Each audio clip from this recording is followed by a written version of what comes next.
Ladies and gentlemen, welcome back to a whole new episode of Full Steam Ahead. I'm your host, Zoe, with my co host, Cantu, on the other side. How's it going? Happy hump day on this August 28th. How's it going? Yeah, I mean, we just finished a fantasy draft. How you feeling about your team?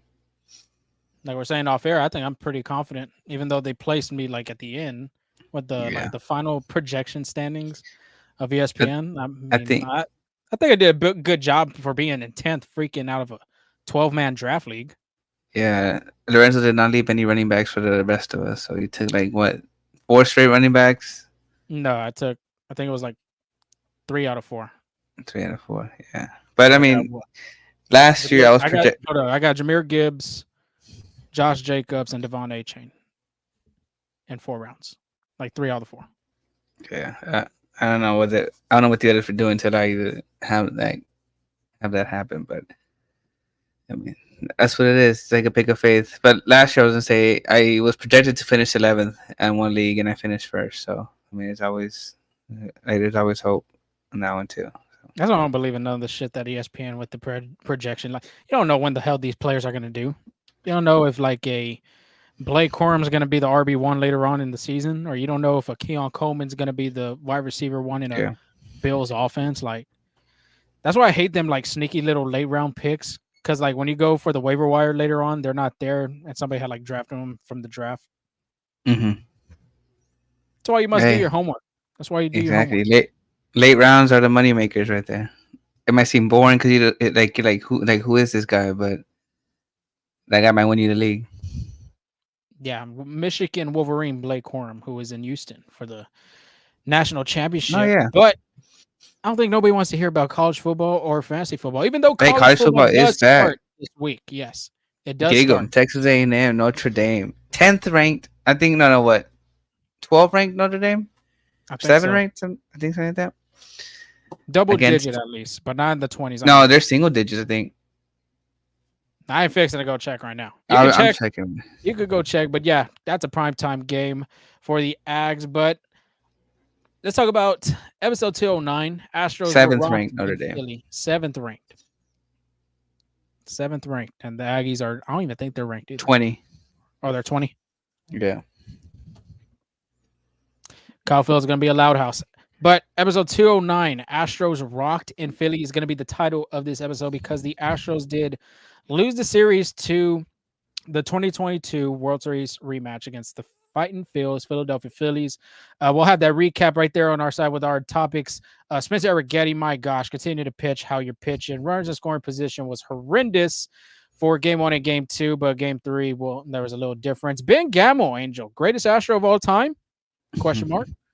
Jason Hayward, welcome to H-Town. Who's invited to the Garden? I saw the Kansas City pitching preview, train station injury news, and around the horn. Before we get started, Angel, let everybody know where they could find us on social as well as our podcast platforms. Exactly. Just please subscribe on YouTube at Full Steam Ahead. That's gonna be the same and for TikTok, X, and YouTube, and then FSA Full Steam Ahead is gonna be on Instagram. Check us out. Tell your friends. Spread the word. Every new subscriber, every new follower, it's a great thank you. Like it's a great thank you from us, and it makes it count. It makes Yeah, it makes our job worth doing. yeah, you never know. Big things could be coming soon. We're trying to get something going later in the mix. Uh, a little bit more later on, going down from this stretch of the season, going into the 25 season. But Astro Wharf Craig's already on here. I know you had put it on in Mm-hmm. earlier. Baseball and roller derby are the only true Yikes! sports. Roller derby. Is that the one with like the women and men that go around the rink and just like kind of like throw a They're like punch in here a and line. there, No, elbow? Thing? that's the one that are like in a line. It's just like, Well, that's what I'm saying. They're standing in line, but yet they're still oh yeah, shoving I got you. shoulders Yeah, and trying to trip I you at think least so. one of the times. I don't know. I've Maybe never seen Astro roller Craig has derby. a hidden. I've seen like little highlights of the roller derby, but like to actually like broadcast it, Eh, I think Astro Craig has a little hidden talent. He don't want to like he wants to let out there. Oh God, I won't go roller derbying with him. I won't even go to the skating rink with him if it's going to be that all serious. But the Astros have a current record of 71 and 62, 3-4 in the road trip against Baltimore and the Philadelphia Phillies. They're still first in the American League West, but instead of 4.5 games, they are now 3.5 games ahead of the Seattle Mariners, which in the Dan Wilson era right now, Angel, looks like they're pretty promising. I think they're like 4-2, I want to say. Hmm. I think they've only lost 2 games. They did win that series finale with Luis Castillo on the mound against the Tampa Bay Rays. But I mean, what are your thoughts? 3-4 road trip against two teams that you're more than likely going to see in the postseason, and probably one of those teams in the World Series. I mean, give me your thoughts on how the road trip was for the Astros. Yeah, although most of the outcomes weren't the Astros' favor, they were close games. They literally lost like by one, a few games, and like you said, these are playoff teams. So going into the playoffs, although the result wasn't what the Astros wanted, if they make it to the playoffs, I'm pretty confident in their ability to beat teams like the Orioles, like teams like the Phillies. But obviously for the American League, you know, I think they're, I think I'm pretty confident of how they produce just because they played well. Yeah, they had some things to clean up. In a few games, they had like what 3, 4 errors. Mhm. The bullpen couldn't close the games, but there was promising sides from both pitching and offense in the road games. Yeah, I think you got to agree with you on that. I mean, 3-4, it could have been worse because they were on the ropes of getting swept against the Phillies at home at Census Bank Park, which I would love to go out there because I feel like that crowd over there in Philly is just magnificent. But back on topic with the with the Orioles, and honestly, they could have swept them. They're like you were saying, the bullpen. It was kind of the bullpen in that game, and then the defensive miscue on the other game, and then the Ghosts. The same thing with the Phillies. That first game, the Astros were winning 2-0 the rest of the way, and then Ronel Blanco gives up 2 runs. Same thing goes for Justin Verlander. It was kind of a 1-0 game, and then Verlander tried getting Trey Turner out, tried getting Bryce Harper out. Those are two all stars. Harper being an MVP, them are tough outs to get. And then he just left a hanger to Nick Castellanos with that curveball, 3-run shot. Next thing you know, he allowed 4 runs, and they got shut out by a good pitcher. Honestly, Hmm. Aaron Nola. If you remember the last episode, we had talked about his last stat line against Houston. He went 8 innings. This game, in game 2 in this series, he went 7 innings of no with shutout baseball against the Astros. I don't even think any of the Astros reached third base in that game against Nola. So you just tip your cap to a guy like that. For Zach Wheeler, on the other hand, they were able to get to him, but like I was mentioning on our topics, which we'll talk about here in a minute, the Astros with runners in scoring position, they just couldn't get the job done in that series uh, to help them put more runs on the board for a cushion lead. Yeah, I mean, but overall, great series. Both Phillies and Baltimore, like really great. Like you said, post season matchup, really tight games. It was a pretty good atmosphere for both sides. Yeah, so let's start off with a high note because it was today's game.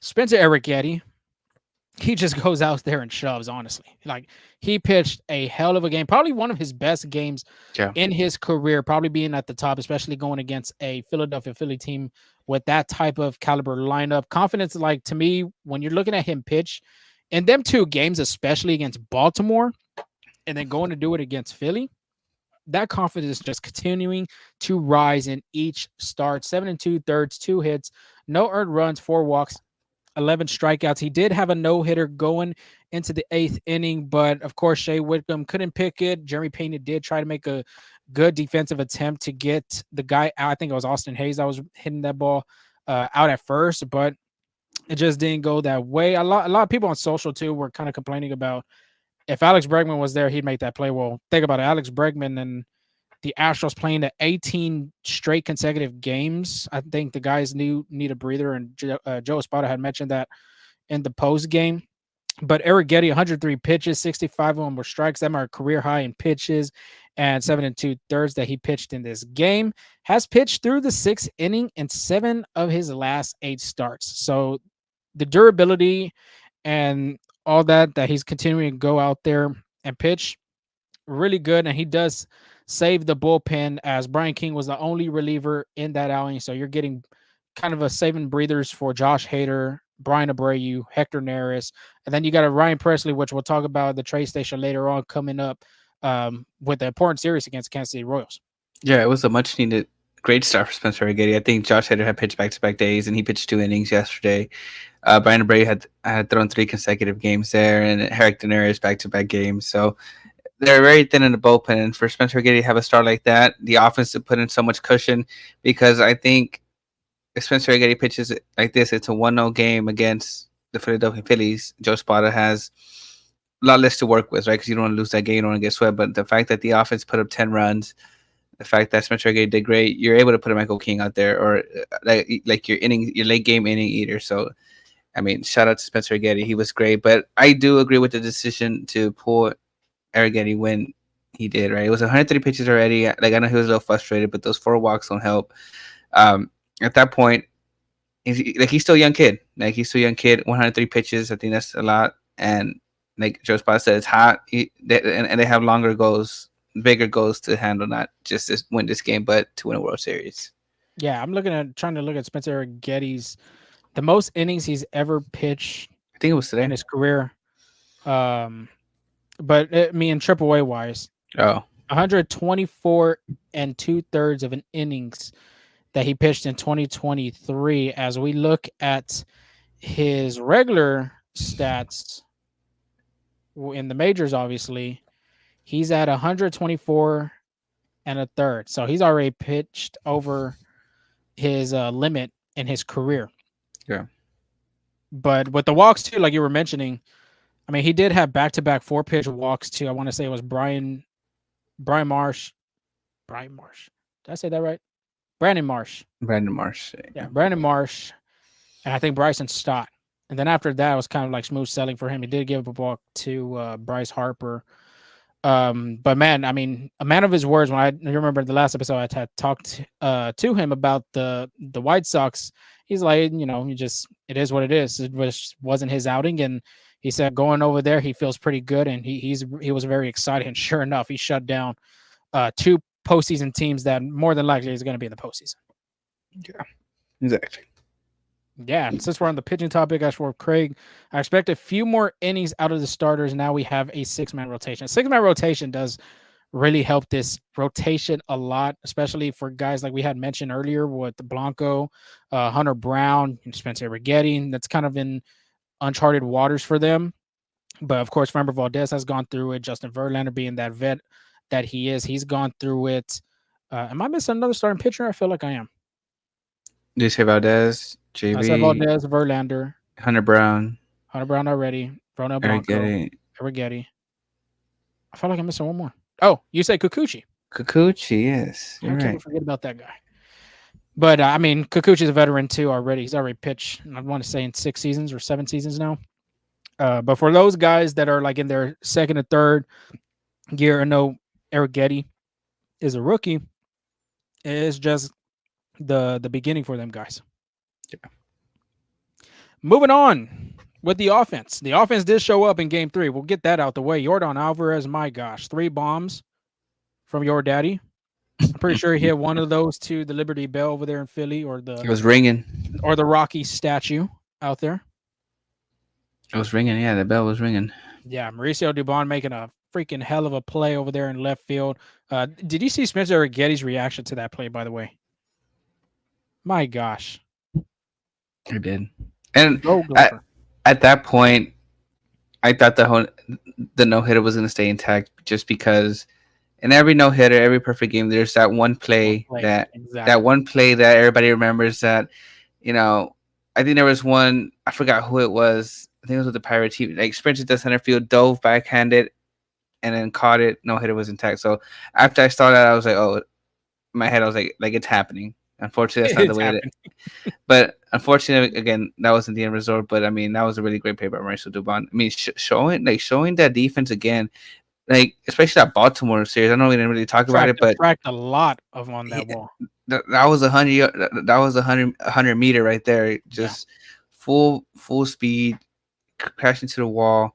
But yeah, it was really flashing the leather out there.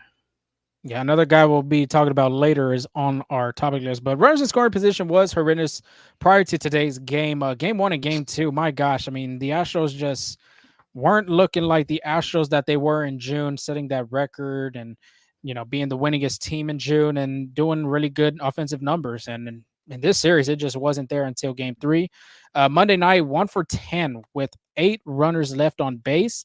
Tuesday had an 0 for 5 with 7 men left on base. And then Wednesday, I mean, they did put up a 10 spot on the board, but I mean, they did kind of struggled a little bit with runners in scoring position, 2 for 9 with 7 left men on base. I think the Astros just got to do a better job, especially with the team that they are on the road. They're a really great road team, and really in this series against Philly, and I would even say a little bit of those games in Baltimore too. It just didn't show out like the Astros were in the beginning and the middle part of this 24 season. Yeah, I mean, but I think this has been the I think the Astros struggle with the most runners in scoring position. And again, like, they show glimpses like you said on game like on the Wednesday game, but that's something they have to clean up going into the playoffs. Yeah, especially going against teams in this last coming month of September. You got KC, then later on you're going to be playing Arizona too, and then a little bit more much divisional teams like Oakland, the Angels, and of course the Seattle Mariners, which that one's going to be a crucial series to see Mhm. where the Astros are in the division. Of course, this is deja vu for them like last year with the Rangers trying to see if they clinch the division or if they get a wild card spot. But this one's a little bit more pivotal for the Astros just for the fact that they have a 3.5 game lead so far. And of course, Tony had mentioned, like we are talking about this 7 game road trip. Astros should have swept Baltimore. And he even put his opinion thinking the Astros are clearly the better team than the Orioles. And I do frankly agree with him. You got to, because them 2 games were winnable. Um, and just think about it, some of them pitchers too. That I mean, they did have Albert Suarez, who's been a really godsend for that rotation. They did a really good job against Corbin Burns. That's the second time they faced him. They didn't face off Grayson Rodriguez in this start, but and Zach Eflin they didn't face off. But I mean, you got to feel pretty confident if the Astros do meet the Orioles if they make the postseason. Absolutely. Last but not least, the biggest question of all, and we're not saying he is or he's not, we're leaving that to the audience, is Ben Gamble the greatest Astro of all time? My gosh. Ever since Dana Brown had picked him up on the waivers in 7 games, he's 10 for 23 with a 435 batting average, 2 doubles, 2 RBIs, a 1.002 OPS, 1.02, 1.002 OPS. He almost hit his first home run since 2022. Shout out to that fan over there in right field for being in the way of that. So that obviously got the fan interference and he got a double out of it. But impressive numbers from the veteran like Ben Gamble has been for each and every team. I think he's been a journeyman for each team. New York, Seattle. He played with the Angels. I can double check for you, but I do This is a remember. great guy to use for baseball reference when you play that immaculate grid. I'm just saying. I feel like he's Yeah, played with about 4 or 5 teams, including I the do Astros. remember. I do remember him with Seattle. I He's remember played Seattle, with. and he got recently cleared from the waivers from the Mets. Yeah, Being so he released. can't. So he played for the Yankees in 2016. Then got Yanks, traded to Seattle. Seattle, Then went to Milwaukee. Milwaukee, Then was in 2021 he was with the Cleveland Indians and Pittsburgh Pirates. Guardians, Pirates. Yeah, there you go. 2022 he was with Pittsburgh. Then he went to San Diego, and then Mets, Houston. 9. That's 9 teams. I'm telling Yeah, you, that's a cheat code right there for the immaculate grid. Astroworth Craig beat you on that San Diego and Pittsburgh too. yeah. He already knew at the top of his head. But Uh, what he's done on this road trip, I would say, because I mean 3 or 4, 7 games, you do the math. He's looked really good, and he's going to be making his Minute Maid Park debut in an Astros uniform, more than likely in this series. But what he's done so far on the road for this team has been really great. yeah, it has. Big situations too coming up in the clutch, in that Orioles series specifically. But that is the recap, and let's move on to another guy getting released and cleared off the waivers, and Dana Brown going after him. Jason Hayward, former All-Star, Gold Glove. This is a guy that was really good when he was with the Atlanta Braves. My gosh, what a stud he was over there. Welcome to Houston. More than likely going to get the deal done pretty soon, per Brian McTaggart. Astros are close to signing outfielder Jason Hayward, who was released by the Dodgers. Um, Earlier this morning on the Sean Salisbury show on Wednesday on Sports Talk 790, Dana Brown was questioned about Jason Hayward, and this is what Brown had to say, quote, Hayward is a free agent. I can't discuss Hayward right now. We feel like we could use some more offense, and we're in the grind to try and see if we can bring someone in, end quote. Today, which is Wednesday of that game against Philly, Brian McTaggart did tweet out. Joe Espada said Jason Hayward is taking a physical today on August 28th. Going to look at the numbers real quick. I remember looking at his numbers prior to this. He had like a 206 batting average. I believe he had like 6 home runs. Man, if I had it right here. 34 years old, like I was saying, 6 home runs, 28 RBIs, 208 batting average, 289 on base percentage, 393 slugging, 682 OPS. His OPS plus is almost at 100 at 91. But if you take away that season, really his bounce back season, you got to go back to last year when he was with the Dodgers as well. 269 average, 340 on base, 473 slugging, 813 OPS. He had 15 home runs, 40 RBIs. Honestly, and a former Gold Glover too, I think this was honestly a good pickup for the Astros. I'm gonna ask you though, give me your thoughts. Yeah, I mean, I think we kind of texted each other off air once and I told you that I like the pickup. Like Dana Brown said, the Astros needed offense, and without Kyle Tucker and take away Jordan Alvarez in the outfield, that outfield has not been producing as much as they could. That's Jake Myers, Chas McCormick, Mauricio Dubon, even Trey Cabbage. I know I've seen some outfield in there, but without those two guys, without Kyle Tucker, I think this offense is struggling to score runs, and any spark matters. I think I like the pick, especially. I know you said he took a physical today, but the fact that Chas McCormick, and we'll talk about this a little bit more, was sent to not to AAA. I think they saw some good things in the physical, and I think they're gonna make that call soon. But I like the move. I really do. I think this offense, like Don Brown say, could use a lift, and I think Jason Hayward can take advantage of that short porch and right field. Yeah, especially from Dodger Stadium. That's a big difference over there. Mm-hmm. But this is also a Brian McTaggart tweet. Shout out to him. Since losing Kyle Tucker to an injury on June 3rd, the Astros have a 617 combined OPS from their outfielder. That is the worst in Major League Baseball. Yeah. Jake Myers was on a hot streak at a time, but kind of cooled off now. Ben Gammel's kind of stepped up. Of course, Chas McCormick hasn't had the season that he's probably wanted. But the way that this is happening, and I'm pretty sure we'll have that update with Kyle Tucker pretty soon. And think about that stat, 698, and that's with Jordan Alvarez playing some outfield games. Imagine if Jordan Alvarez was not there. How low would that number be? Probably you're looking probably at 5 or 4. Yeah. Maybe 3. Yeah. But besides the offensive and probably the defensive standpoint from a guy like that, I think the veteran presence into another clubhouse, getting a guy that's gone to postseasons. I don't know if he's gone to the World Series. Let me check. Oh, yep, 2016 World Series champion, Angel. What team was that, if you had to guess? And what year? 2016 World Series champion. Chicago Cubs. Chicago Cubs. In that little what you would call it, that Billy Goat curse from like 100 plus years, but 5-time Gold Glover too. I think it's just a great veteran presence too in the clubhouse. I mean, the Astros do already have a bunch of veterans like Altuve. I would say even Alvarez is a veteran now. Kyle Tucker. Everybody's been into the postseason. And you're bringing another guy like him that's already gone to the postseason, that's already gone to the World Series, that can help guys like a Jake Myers, that can help a Jordan Alvarez, that can help a Trey Cabbage. I mean, these little young bucks that are still trying to come up in the outfield. I mean, Ben Gamel's already veteran too, but I don't think he's ever been to the postseason.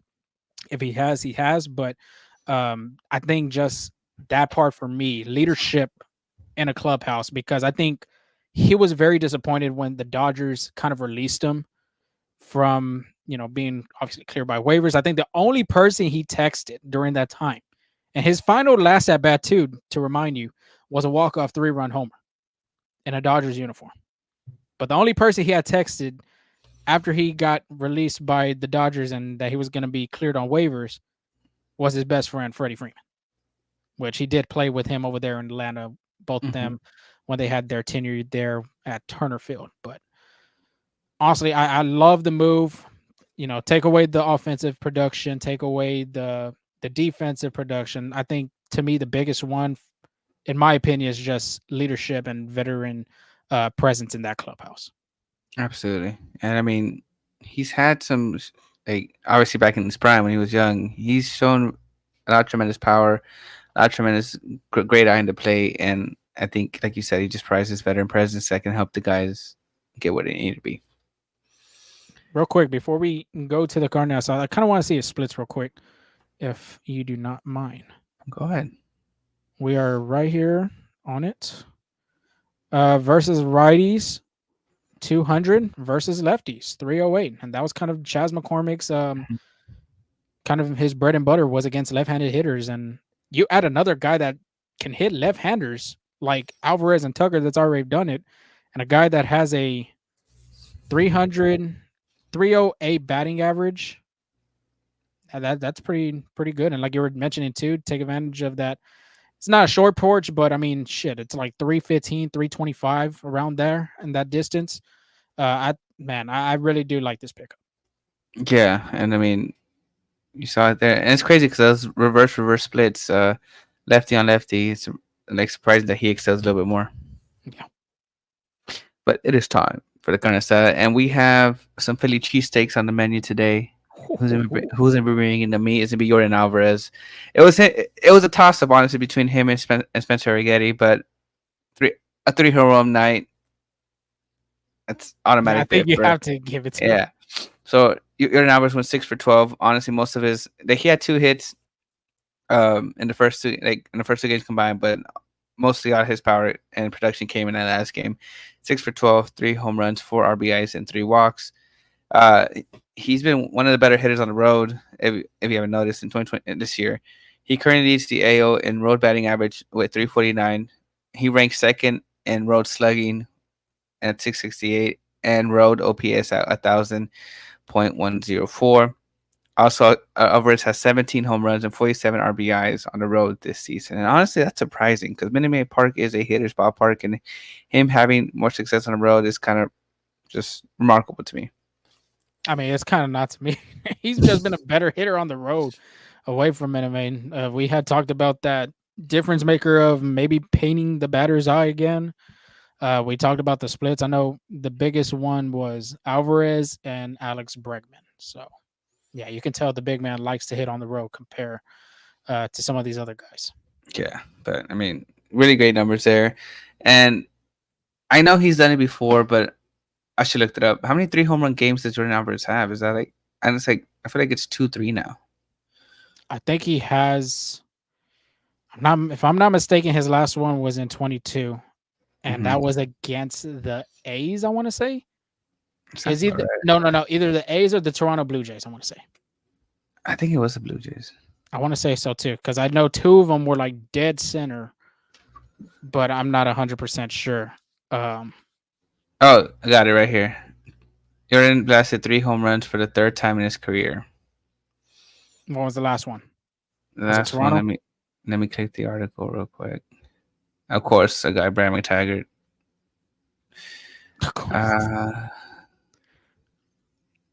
Against the A's. Oh, was it against the A's the last one? September 16, 2022. So yes, I was right. Yeah, there you go. Shout out to you for you remembering that one. Yeah, the memory works on that, but when it comes to other things, it kind of not the best. Is that according to your wife or what? I think so. You can ask her. I'm pretty sure she's out telling that. Who's gonna bring in the grilled peppers? Because you can't have grilled. It's Philly cheesecake without some little grilled peppers in there. That's be Spencer Rigetti. Again, almost had a no hitter. 7.2 innings pitched, 2 hits, 0 earned runs, 4 walks, 7 strikeouts, and Rigetti has been solid of late. He's been posting he has a 3.21 ERA in his last 8 starts with 60 strikeouts in just 47.2 innings. I think that strikeout number is really huge for Spencer Rigetti. That that just shows how nasty his stuff is, and it's just a matter of control. If he can control his stuff and deceive hitters, he has a long future ahead of him.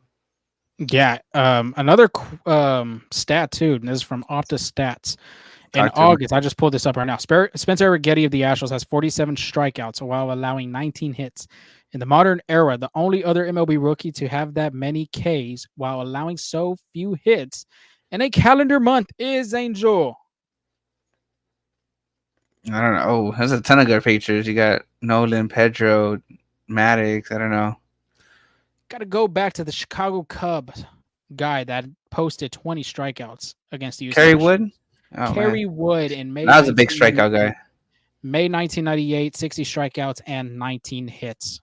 Spencer Rigetti, 47 strikeouts, allowing 19 hits. And then it says spaghetti makes a post. Ah, absolutely. Tony, that's like an obvious, my man. That is a very, very obvious one. Yeah. Astroworth Craig. Oh my bad. They were both clicking at the same A time. bunch of SpaghettiOs, yes.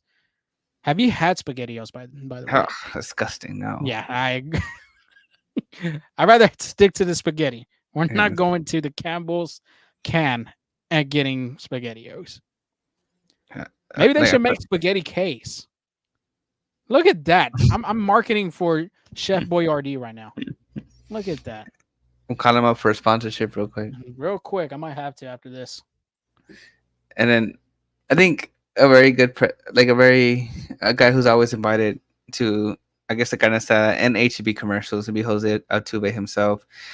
He went 4 for 9 this series, 2 runs, stolen bases. He had 2 stolen bases this series, and he recorded his 20th stolen base, which he hasn't done since 2017 when he's had 32 stolen bases, and that was in his MVP season. And by doing it by stealing home, pretty remarkable stuff. He caught Bryce Harper sleeping on a pickoff attempt, and Jose Altuve, great baseball instincts, without hesitation, ran home and was safe. Pretty remarkable stuff there. Not gonna lie to you. When you saw him going home, did you like think into your head, oh no, there's another Jose Altuve kind of base running question mark? You see, the thing about taking a risk is He when takes it works. a lot of risk. I ain't not gonna lie to you. When it works, oh man, greatest player. When it doesn't work, it's like, oh my god, what are you doing? So I mean, I'd say you got to finish the playoff and see, and like judges there. But I mean, I'm sure a lot of Astros fans were anxious. It's like right before it happens, like, what are you doing? And then we're cheering when he scored. So Yeah, 18 home runs, by the way, as of right now. So he could be looking in the 2020 season since 2017 too. yeah, That's pretty remarkable for for his age, especially. Very aggressive on the base paths in this series. Like you were saying, 2 stolen bases. He tried stealing another one, but Garrett Stubbs stabbed him at second base. former Astro Garrett Stubbs. Yes, the guy that brings the immaculate vibes back in what 22, 20, Yeah, around them years. dude. I didn't watch the game, but I did see that Alex Sherman got hit in the head with a ball. Was he able to stay in the game? Did you see that? Yes, he was able to stay in the game. He did stay at first base, but then later on, of course, all the starters did get taken off. Altuve got pitch hit for McCormick, which Chazzy Fizz did hit that home run in that series. And Shea Wickham did sub in for Alex Bregman at third. I don't know if it was just for that reason, but of course, too, we've already talked about the rest for the starters. That's why Espada did that. Yeah, absolutely. And then lastly, it's the guy you were talking about earlier, Ben Gamble. He's been great. 5 for 12 this series. He had a home run too. Since coming to the Astros on August 22nd, he's batted 389, 7 for 18 with a. I'm sorry, this is before he hit the home run today in his multi-hit game today. Before that, it's 3 for 9, 7 for 18 with a double and 2 RBIs in 6 games. He's made 5 starts in right field. That number just goes up now with his. I think it was a 3-hit game. You're on mute. 3 for 5 today. Sorry about that. Yeah. So that he number did not hit a home run. He did not hit a home run. He almost hit a home run. My bad. Yeah. But fan interference over there. Shout out, like I said, shout out to that guy in right field for stabbing his arm over the railing. Thank you for the correction. Again, I was at work and wasn't able to watch the game today, but I did get the notification, so I was like, yeah. Yeah, he almost had it, but the fan interference, like I was mentioning before and before, kind of took it away from him. But if he didn't, if he would have hit that ball over the fence, that would have been his first home run since 2022. But honestly, he's been a great pick for the Astros as of late, as Dana Brown has honestly been cooking with these sleeping moves from prior before the 2024 season with Taylor Scott and Victor Caratini to getting guys like a Ben Gamble, Caleb Ward, um, possibly Jason Hayward. Possibly. We'll just have to see about that. But the pitching preview comes against the Kansas City Royals, 75-59 record. They are 6-4 in their last 10 games.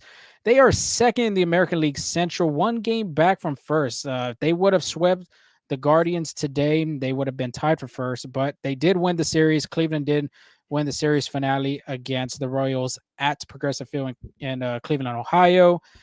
And of course, this is a rematch of the 2015 American League Division Series. Eric Hosmer, Lorenzo Cain. I feel like I'm Mike Moustakas, Alex Gordon.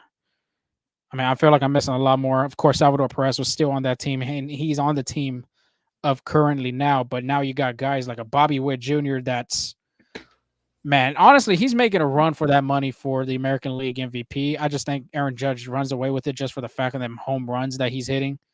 But if it wasn't a home runs, I think Bobby Witt Jr. honestly has a strong chance of being an MVP. Yeah. Again, I think Judge just took it away with his home run hit, but you're right. Yeah. It's like Right. crime on crime all over again with Shohei Ohtani and Aaron Judge. Absolutely. 4-game series, though. This will be the last 4 games out of this 18 consecutive games. Or is it 13? No. 17. God, the math is not working right now.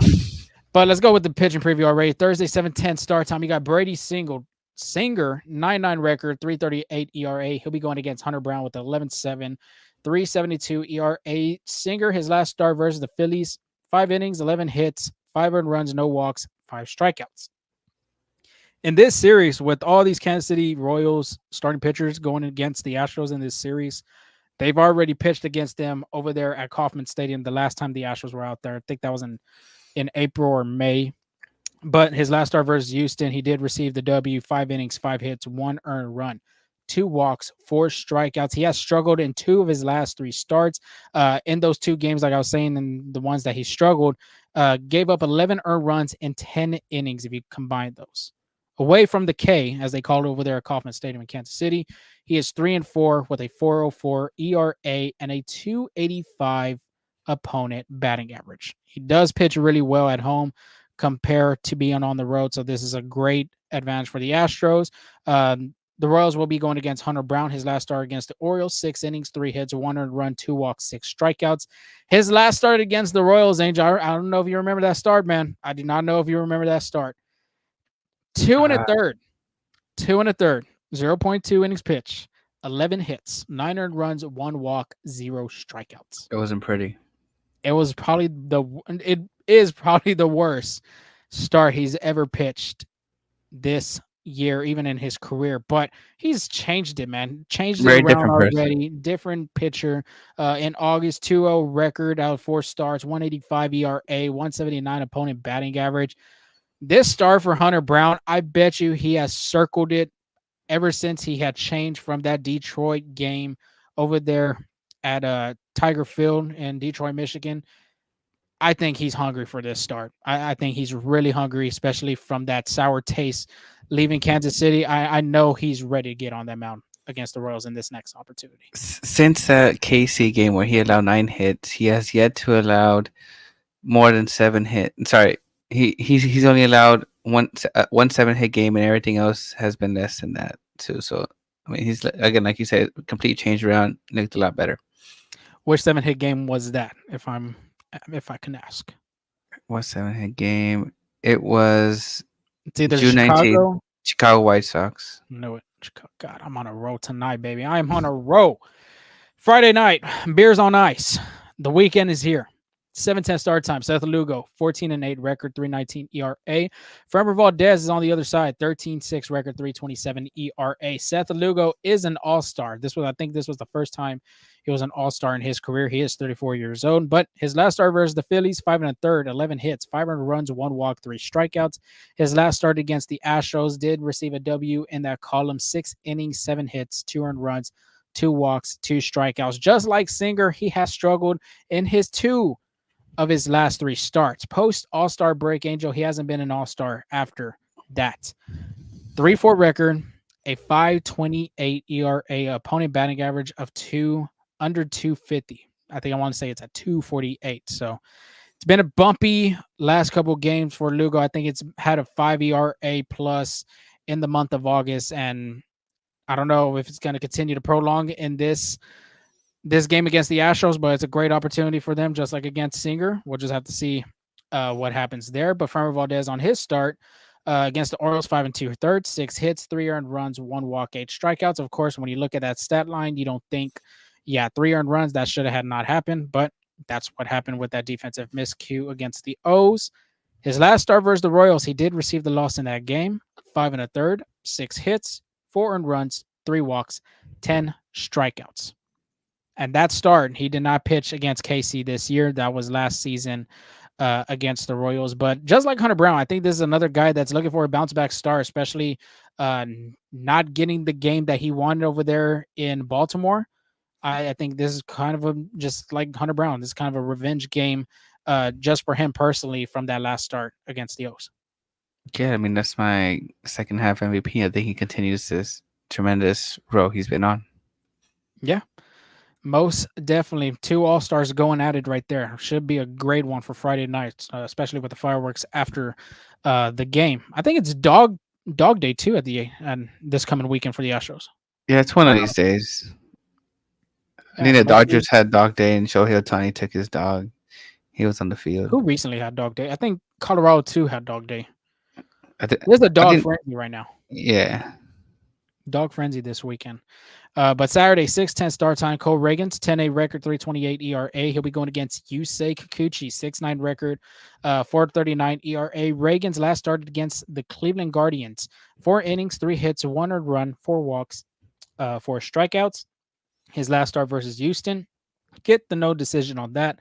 5 innings, 10 hits, 3 earned runs, 1 walk, 5 strikeouts. I think this is kind of a little bit of an advantage to Houston, but he's been a different pitcher ever stepping on the grounds over there in Kansas City. Career-wise against the Astros, he is 1-2 with a 5.40 ERA. Got to remember, this guy did pitch with the Rangers in 22 and 23, but like I had mentioned, just do not pay attention to that stat, even though I did give it out. I just want to show everybody 5.40 ERA, 1-2 record. The Astros have faced off against him multiple times just for the fact that he's been in the American League West.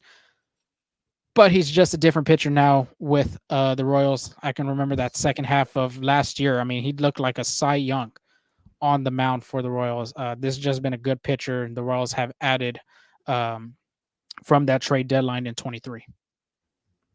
Just imagine if the Rangers had him during that time in the postseason.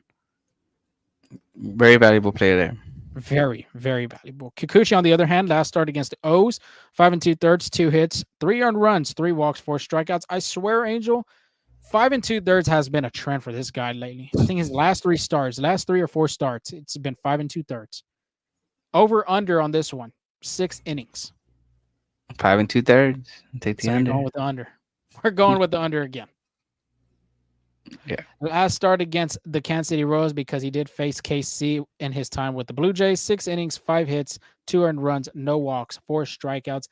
Positive thing for the Astros, in 5 of Kikuchi's starts, the Astros are 5-0. Kikuchi himself has been a freaking dog on the mound with a opponent batting average, I want to say under 2. I think it might be at 189 or 179, one of those numbers. But Kikuchi just looks like a different animal ever since putting on a Houston Astros uniform.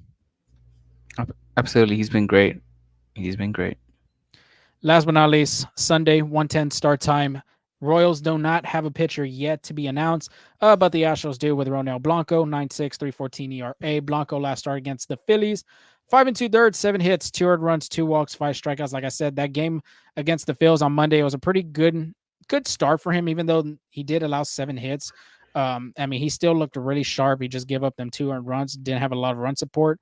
Maybe they could change in this game against the Royals, but he has yet to face Kansas City this season or in his career. Well, I mean, could be could go either way. KT has a great lineup. I think they're first already in the AL Central. If I'm not mistaken. I thought the last time I checked, they were 1 game back. One I game know they back. have one of the spots in the wild card, Absolutely. but like you mentioned real quick, the lineup of this team. I mean, when you got a guy that's a 5-tool player like Bobby Wood Jr., of course Salvador Perez being that vet and that captain that he is. Michael Garcia is another one that's been hitting the ball really well. Hunter Renfro, who's a veteran over there on that side as well. MJ Melendez. I mean, they got a lot of great players on that team. And Pascantino too. oh yeah, how can we forget about the Pasquatch?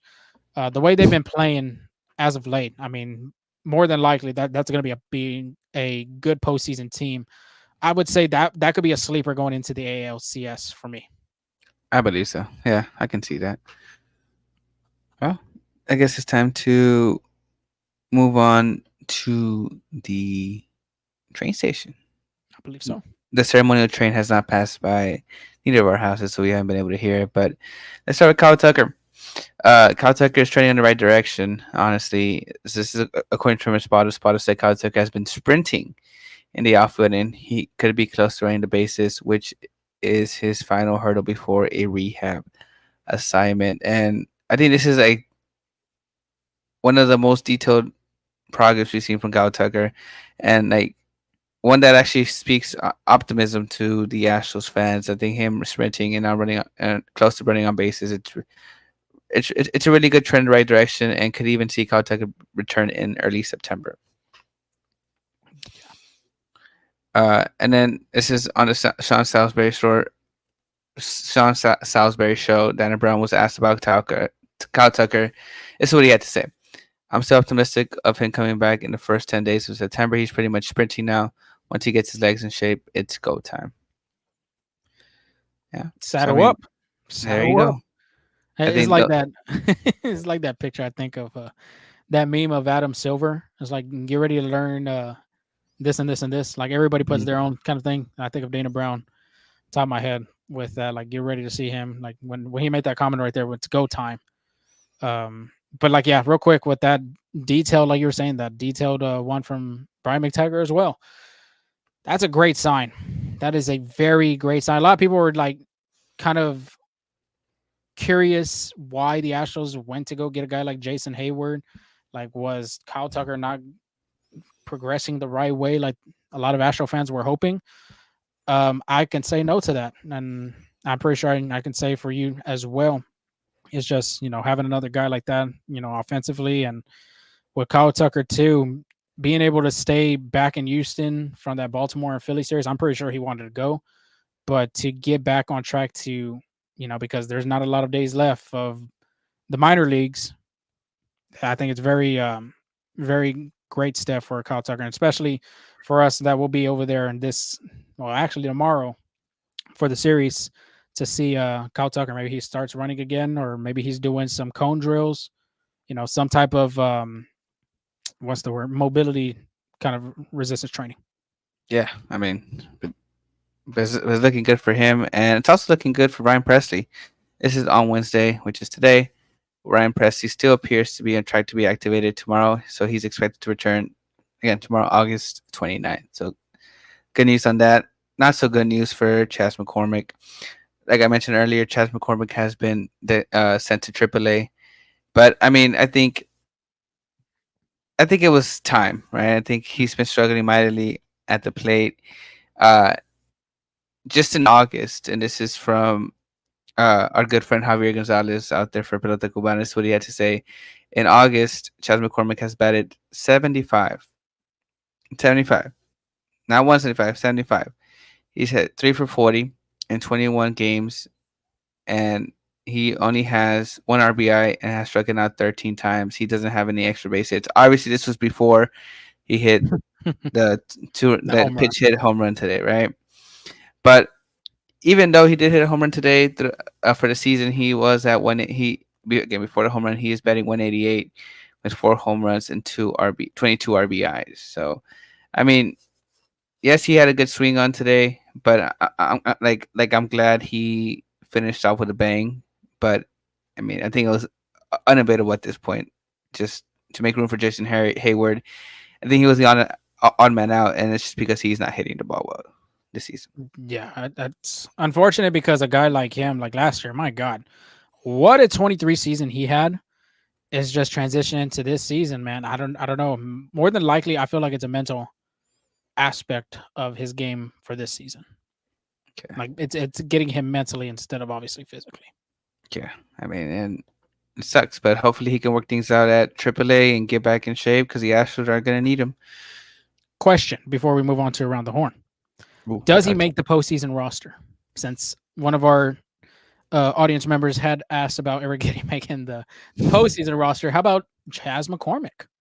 Is there a possibility if everything goes well? Let's say everything goes well in AAA for him. He starts hitting the ball really well, has maybe 300 plus batting average, a couple of extra base hits here and there, RBIs as well. Do you see him making the postseason roster if the Astros do even make the postseason? I think so. Who And do you take out as the outfielder then?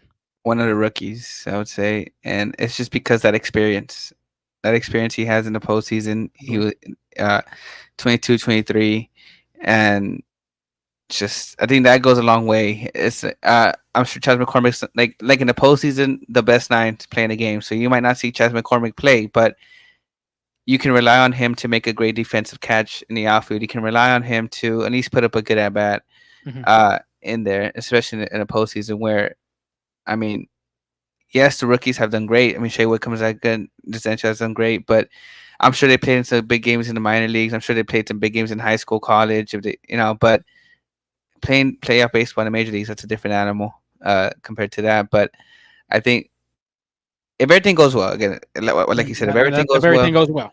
If everything goes well, he's hitting the ball. I'm sure it'll be could be one of the September call ups and stuff like that. I think he could be potentially in the postseason roster. Well, I doubt the September call-ups just for the fact that September call-ups are coming up in the next maybe 4 or 5 days. Real quick, Ryan Presley, if he gets activated, obviously off the IL, maybe tomorrow, who gets option? I'm thinking Seth Martinez more than likely. Yeah, Seth Martinez. Yeah. Okay, now let's go to the September call-ups. You only get 2 to add into your roster. Who are you adding? Rafael Montero. And who's the next one? Maybe Pedro Leon. There goes the train. It's getting here before the end of the segment. Okay, so you got Pedro Leon and Rafael Montero, which they said Rafael Montero has been really pitching really well over there too. If it's not Montero for me, I think you got to give Forrest Willie a shot. The way he's been pitching, he's really looked really well. Under a 1 ERA, I think if it's not 0, I think it's like 0.90, I want to say. And Sugarland, he's been pitching really well. I think you can give him a shot. Another guy that I'm thinking the Astros should considerably bring up for the call-ups is Cesar Salazar. Yeah. Bring in the 3-game, the 3 depth catchers. 3 catchers in the depth chart. Because, too, like we've been seeing a lot of more games lately. John Singleton not playing first. You got DeZenzo that's playing first sometimes. You got Dubon playing first sometimes. Now you got Victor Caratini and Yainer Diaz playing first sometimes. So bringing Cesar Salazar, which what does Espada call him? Salzy, yeah. He's done a really good job when his name's called. And I think he has more RBIs than I want to say too. Very good job, yeah. So I think them 2 guys, even the guys that you had mentioned too, I wouldn't be shocked getting these call-ups when it gets to September 1st. The one I'm sure of is going to be Montero, just because MLB postseason experience, all that type of stuff. Yeah, speaking of that postseason stuff, I think you want to be sure he's ready to face major league pitching. And I mean, this last stretch of the game in September, I think that'll go a long way between if he'll be in the roster or not. Yeah, and I mean, think about it. I think Pitching is going to be the most important. We've already talked about, like, we've always really mentioned pitching is important, especially in the postseason. And now when you get that last spot, and it's like, okay, well, do you want to carry two bullpen players like Forrest Willie as well? I would feel like probably not, just for the fact that you have Caleb Ward, you have Brian King, Seth Martinez will probably be the guy out, Hector Neris, Brian Abreu, Ryan Presley, Josh Hader. Man, if them guys could get back to 2022 postseason form, that's a scary bullpen if the Astros make the postseason. Absolutely. But they got to start winning games. They got to Not start lead. winning games. September is going to be a very crucial month for the guys. Absolutely. But let's move on to around the horn. I'm gonna keep it short and simple. I know it's a weekday. It's late.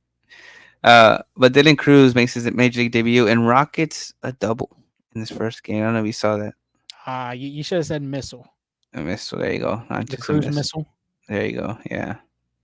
It's all right. There you It's go. all right. You fix it. But I mean, again, very small sample size, but he looked good. Also, with the Nationals, the Yankees pull a 8-6-2-3-2-4-5-4 double play. There were some running miscues there.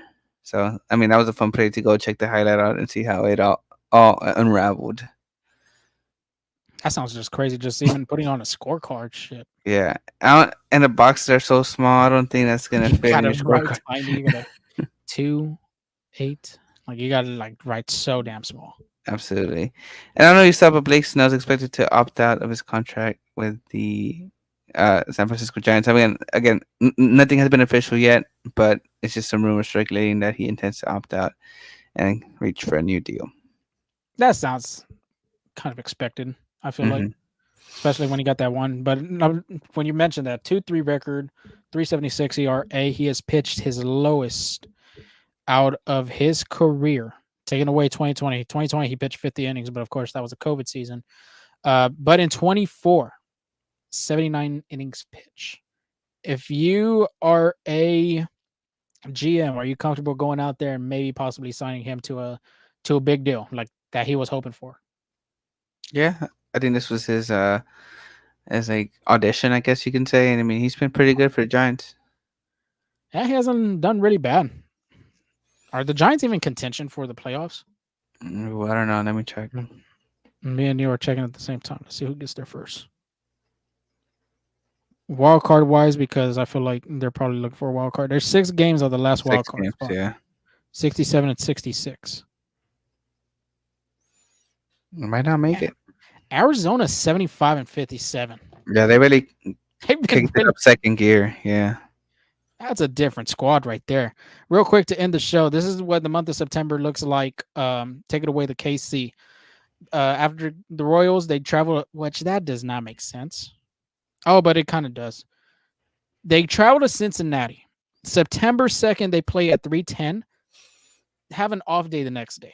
Yeah, And then they it's play the 2 more games. it tends to rain a lot at that in Cincinnati at that time, and they have no room because that's the only time they face each other for like to remake the game. So they do that just in case it does rain that Monday. They just make it up Tuesday instead of having to go change the schedule up. I'm about to say, what makeup game are they doing because they haven't played them this No, season? yeah, it's just to leave some wiggle room just in case it does rain that day. I think, in my eyes, it's because of Labor Day. That's why. It could be. Probably. Anyway, Cincinnati, they come back home after that 3-game, really 4-day road trip. Play against Arizona, off day. They play Oakland at home. Travel to the West Coast and face the Angels in Anaheim. San Diego Padres, which is another good team. Come back to Houston, face the Angels. A 3-game crucial series against the Seattle Mariners. Off day, and they end the season at Cleveland, which that should be a very exciting series, depending how the Astros are in the standings, because Cleveland is 76 and 58 as of right now. They have a pretty good squad out there. And the Yankees do have the number 1 seed at the moment with a 78 and 56 record. Yeah. Astros still got a shot. They do still got a shot if they want to go and get that top seed. But if anything, I think the Astros are more comfortable looking at that 2nd seed. Yeah, I don't think they're gonna make it to the first seed. If they do, they do. If they don't, it is what it is. But that is the end of our show. 59 minutes. More than likely, is going to be an hour after I talk. Continue to follow us at Full Steam Ahead on our social platforms as we have it on the ticker below, to Instagram, to Twitter, to TikTok. And make sure if you're on Twitter right now, go to that YouTube channel, hit that subscribe button, hit that like button. We really appreciate, like Angel said in the beginning of the show, everyone's support. Of course, there's more to come, but that'll be later on as we will give you the deets, as well as the podcast platforms, Apple, Spotify. Go leave us a rate, go leave us a review, 5 stars. If you do a 1 star, I don't know what you're doing, but 5 stars, 4 stars, whatever you want to give us, comments as well. We really appreciate it. Angel, you got anything before we go? No, just thank you for listening. Damn, short and sweet. Short Love and it. sweet. Love it, dude.